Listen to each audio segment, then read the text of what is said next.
สวัสดีค่ะ and welcome to Thailand News Update. In today's news, improvements for the revised Test and Go program system, a 72 million baht lawsuit against the Ducati driver who hit the ophthalmologist, and authorities looking for ways to reduce tobacco consumption in the kingdom. All that and more coming up.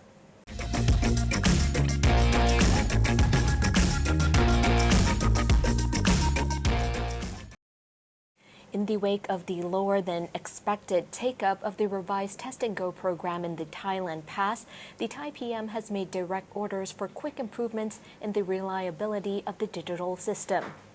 Applicants have been complaining about delays, receiving spam and hacked emails. Now, a new entry pathway called TPHS has now been approved and promises to cut the time travelers need to spend with Thailand Pass.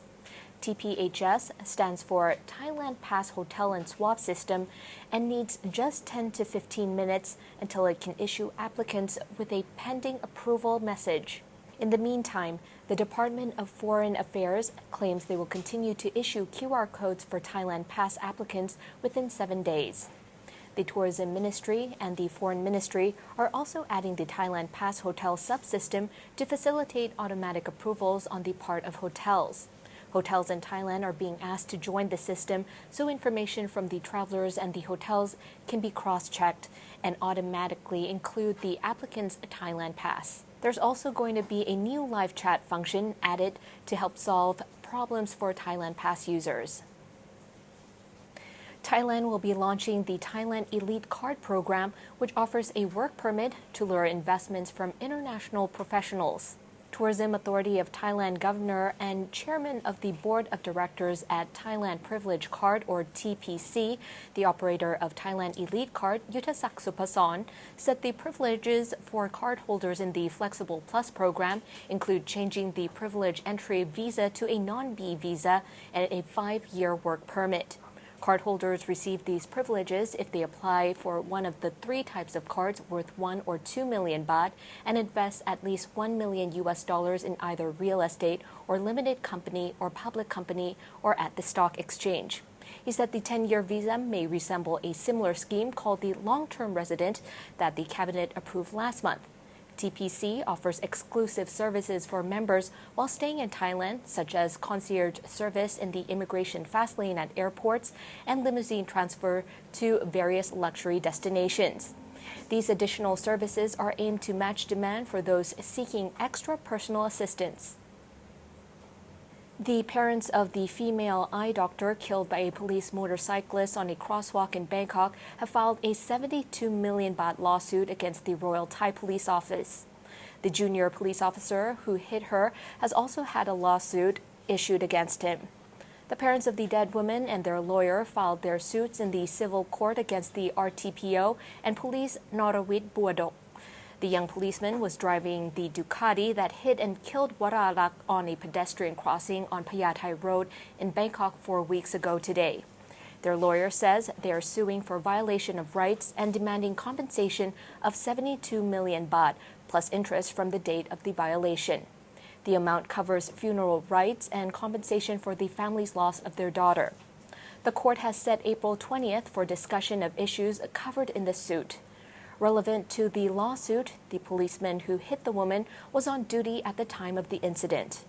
The suit also addresses the issue of police management of zebra crossings, which remain a site of frequent incidents, but the lawyers argue no measures are ever taken to solve the problems.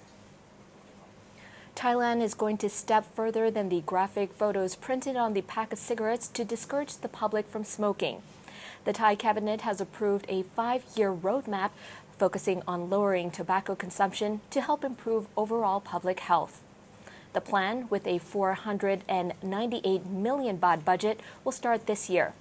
Here are some of the strategies. State agencies will be given more power to regulate the consumption of tobacco in Thailand, with current rules and regulations being improved.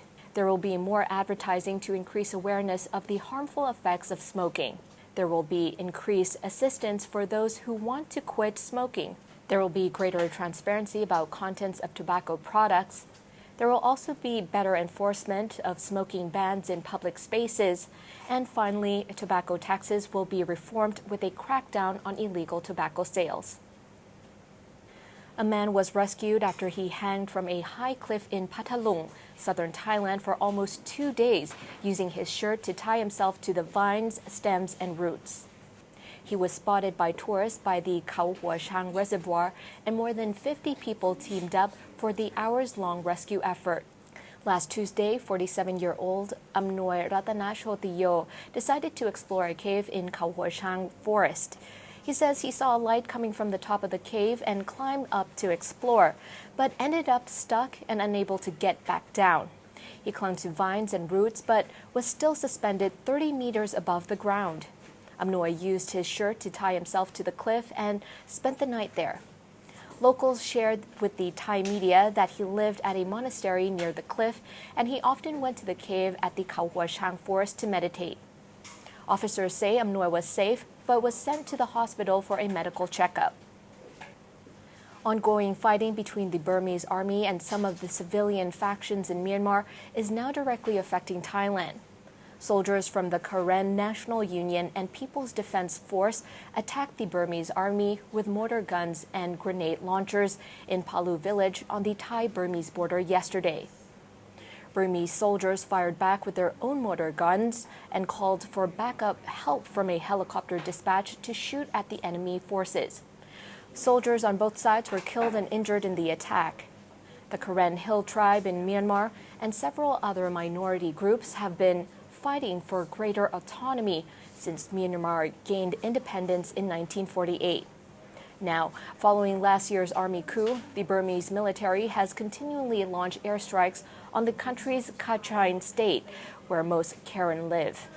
Many Karen have fled to refugee camps in Thailand, causing additional problems for the crowded camps along the Thai border. And now for a quick update on the COVID-19 situation here in Thailand. The CCSA has reported 18,066 new cases of COVID-19 with 27 new deaths. According to the latest reports, there are currently 149,589 in care and 12,511 released from care within the past 24 hours. And that wraps up the morning news for today. Don't forget to subscribe to the channel to keep up with all the latest news around Thailand and the region. Also, click on the boxes here to watch Good Morning Thailand with Tim and Jay, and also Thailand News Today this evening with Jet Gunther. I'm Nadi from the Thaiger. Sawadee ka.